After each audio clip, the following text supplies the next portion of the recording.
As-Salafiyya. Il n'y avait pas besoin d'utiliser cette arme-là, vu que la communauté était unie, il y avait un seul groupe, et il y avait le prophète sallallahu alayhi wa sallam qui était là. Puis le prophète sallallahu alayhi wa sallam est mort. Le prophète sallallahu alayhi wa sallam est mort, et lui ont succédé les califes bien guidés. Et à leur tête, le premier des califes bien guidé, Abu Bakr as-Siddiq radiallahu anhuma, puis Omar radiallahu anhu afwan. Puis après lui, Uthman radiallahu anhu.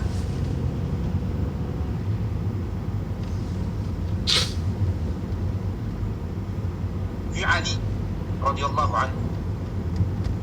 Et pareillement, ces califes bien guidés, la communauté à leur époque était unis autour d'eux. Et ils sont restés sur la même voie. Ils sont restés sur la même voie sur laquelle les avait laissés le prophète sallallahu alayhi wa sallam.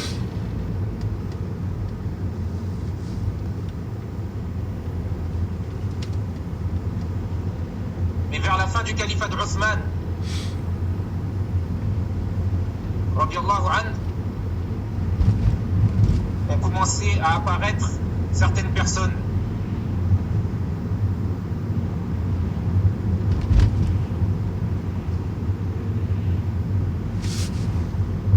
Et à la fin de son califat est apparue la première secte en islam, la secte des Khawarij, qui a été fondée par Abdullah ibn Saba, qui était un juif yéménite qui s'est converti à l'islam par hypocrisie. Il s'est converti à l'islam pour semer la discorde entre les musulmans et pour diviser les musulmans. Et il a appelé, il allait dans les pays musulmans, il allait de pays en pays pour appeler les gens, pour appeler les musulmans à s'insurger contre Uthman, radiallahu anhu, et à se rebeller contre Uthman, jusqu'à ce qu'il a créé un petit groupe. Et ce groupe-là est le groupe qui est parti assassiner Uthman radiallahu anhu. Ce sont les premiers Khawarij. Donc, à partir de ce moment-là, la communauté a commencé à se diviser. Donc, ces gens-là, ce premier groupe-là, qui est sorti du groupe mère, le groupe des compagnons radiallahu anhum, ils ont été les premiers à diviser la communauté. Puis après cela, est venu donc le califat de Ali radiallahu anhu. Et ces mêmes Khawarij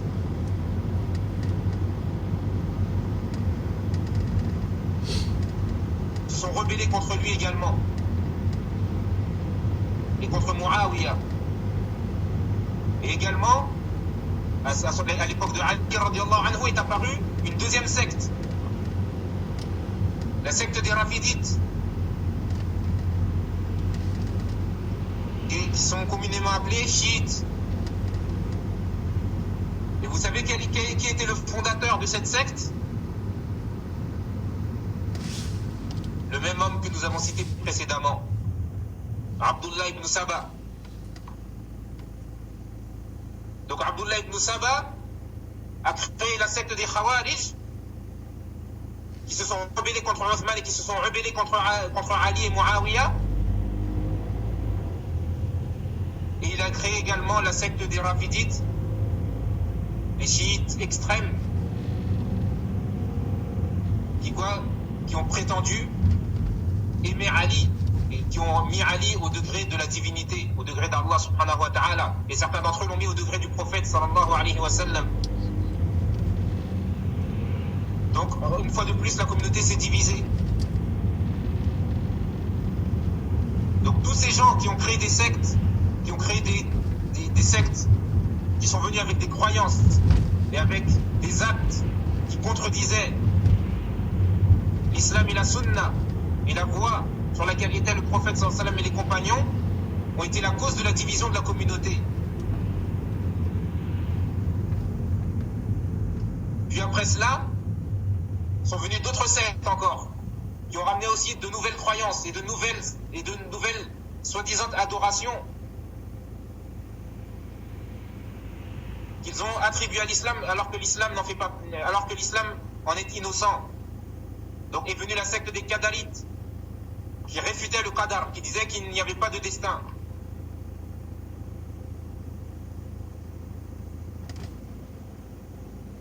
Puis est venue la secte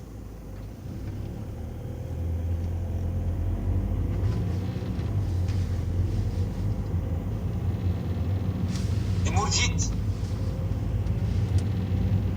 qui disent que